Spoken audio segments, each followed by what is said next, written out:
Hey there everyone, Atesh here, back again with another video, and in today's video I want to discuss about my journey. How I moved from a Windows computer or Windows operating system into the fanboy of Linux and finally moved into the world of Macintosh.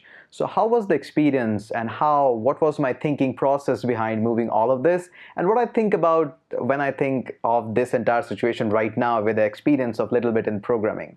So this is going to be an entire journey video, so I highly recommend to grab some popcorn, maybe make some iced tea for you, and let's get started.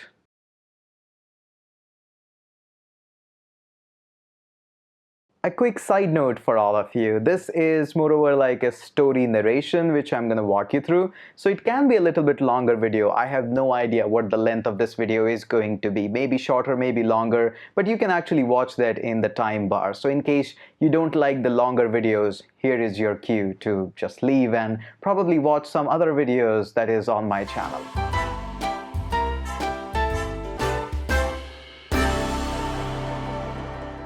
Now let's start the journey of how I moved and got my first Windows computer. Now, when I got my first Windows computer, actually there was no thought about Mac because I was not aware of that. These are even the operating system and all of these things. So the first computer that I got was moreover about that I want to get a computer, and that's all about it. Never thought about how Windows is there or even if anything else do exist apart from Windows. But eventually after that I bought my first laptop, and that time I was much more aware about the things, that how it goes, how it doesn't goes. So just like many of you, I was also at the same condition, having tight on the budget because everybody is during their student life and the college time. So I wanted to buy a machine for myself where I can just enjoy the college stuff, which everybody does, and can have a machine of my own. Now the problem with that time is you are always tight on the budget and you want to get the best of the best machine that you can get. You are always counting on the numbers, the processor that you are having, how many threads it's running, how it's going to be the performance, what's going to be the cost issue, heat issue. So yes, all these variables were in my mind also. So I looked onto the web, and it was not that much web heavy at that time. So most of the time I was looking onto a variety of shops and showrooms and finally settled down on a machine. Now the big point that was going in my mind at that time was, can I have the best experience on this machine? I was having not much idea about the heating issues because this was my first laptop, and internet and MKBHD were not there to make me aware. Dave 2D videos were not out so that I can know that heating was an issue.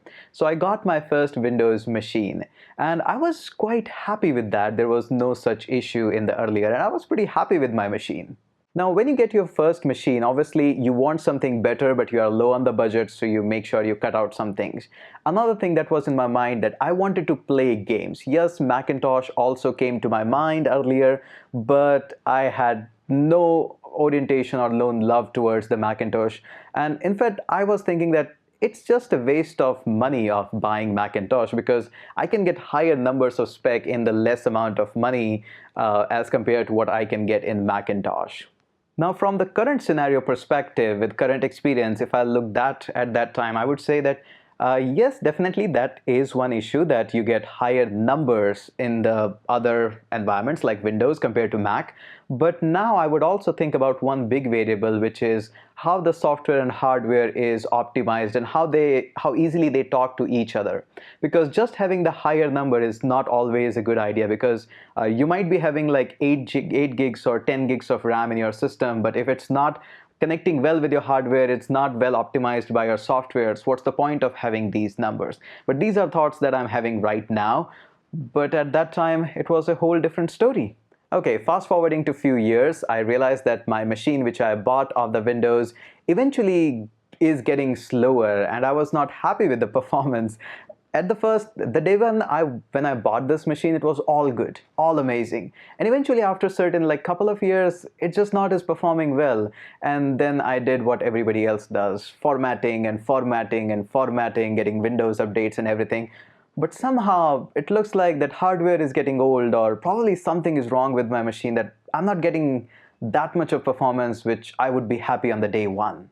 Now, eventually after that, I started to load up my laptop with different bunch of softwares which are pretty heavy centric. Softwares like VirtualBox and trying to play with the Linux and Backtrack operating system and Ubuntu and all of that. I realized when you install a couple of virtual machine, your laptop fan on the Windows goes with so much of high intensity and speed. Sometimes I just felt that it's gonna launch up like a helicopter or something. So that was the situation. Now, this constant noise of the fan was one of the big issue for me, because making videos on these kinds of machine or anything like that, yes, I was recording videos at that time also, so it was a big problem for me. Whenever I used to send any videos to any friend or anybody, it was just a big problem because they say content is good, but I'm not able to listen to you because your fan noise is so high. So I just hated it. Now, eventually at that time, since I was getting my interest towards Linux, I started to move into the world of Linux, and that is also an interesting part.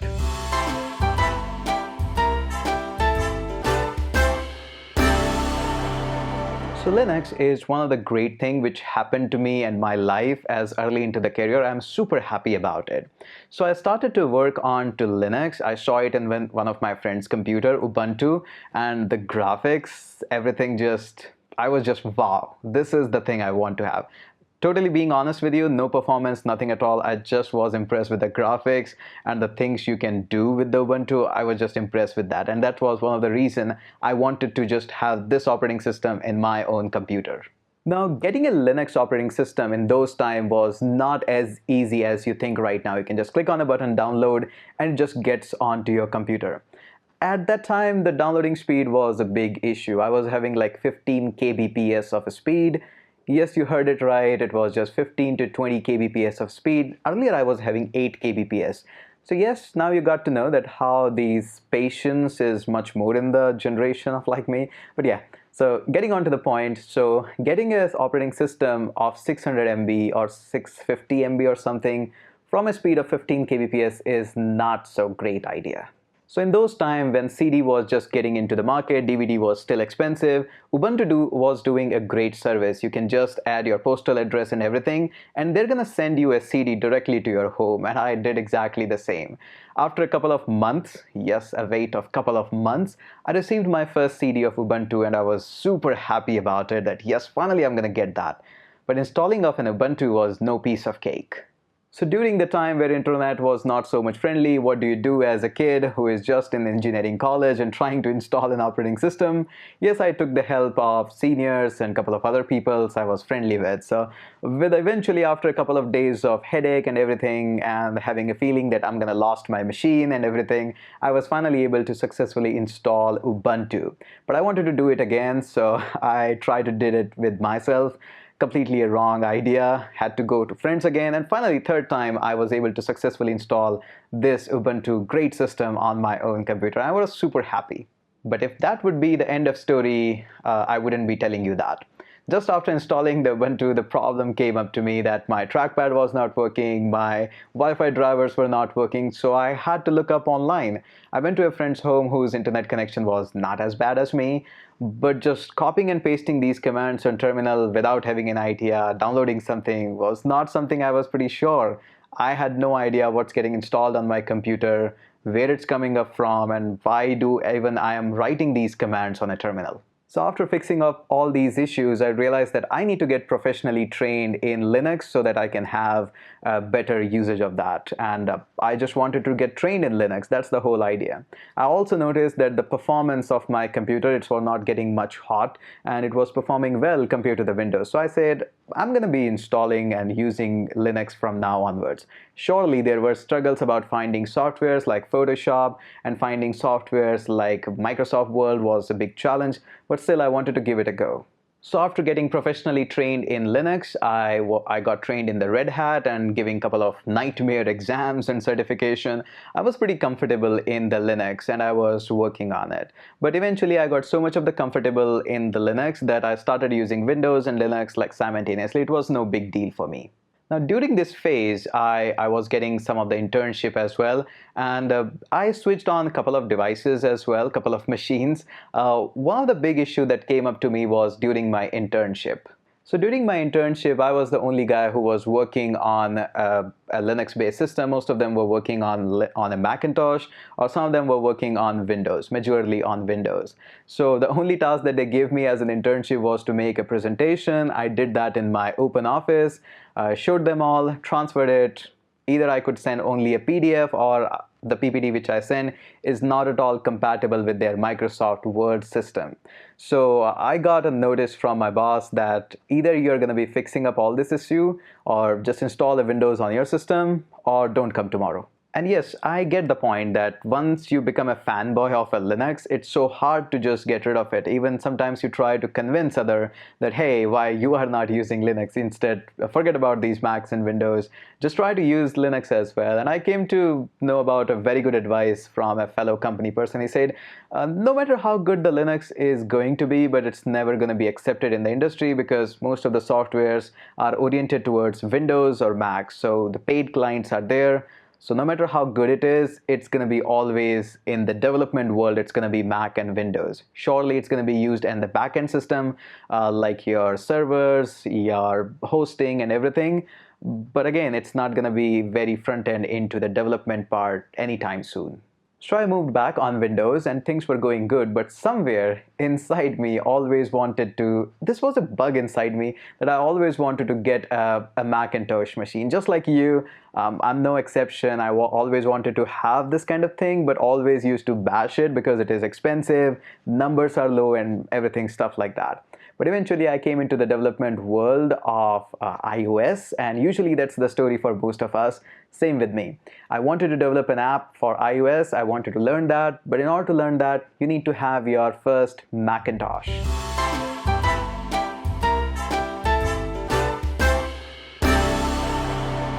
So again, what to do being an Indian student? You always run through the numbers. You run through all the crunching numbers, how much you're getting, how much you're paying, value and everything. So I thought, and I looked into all of these devices. I came to know that Mac Mini was the most amazing and affordable thing I can have to have a Macintosh experience. And I think that should one I can get, because MacBook Air was low on specs, high on price, and Mac Pro was totally out of the question at that time because it was not even close to my budget. And now when I look back, I realize that Mac Mini was ultimately the best thing that happened to me. And yes, I know I cannot play games on that, which was a big deal for me during the college, and that's one of the reasons I picked up the Windows, best possible machine I can have. But eventually when you move on to the Mac, first and foremost, you just stop playing games, and to be honest, you become more productive. And since it was a time when I was taking more of the things from client work to a lot of paid jobs and everything, and during those paid jobs, you really don't want to be bothered about your heating machines, your low performing machines, or things are not getting compatible. And I hate to say the word, but the exact word that the Mac people use, that it just works, it's actually true. All these things in the Mac world actually works.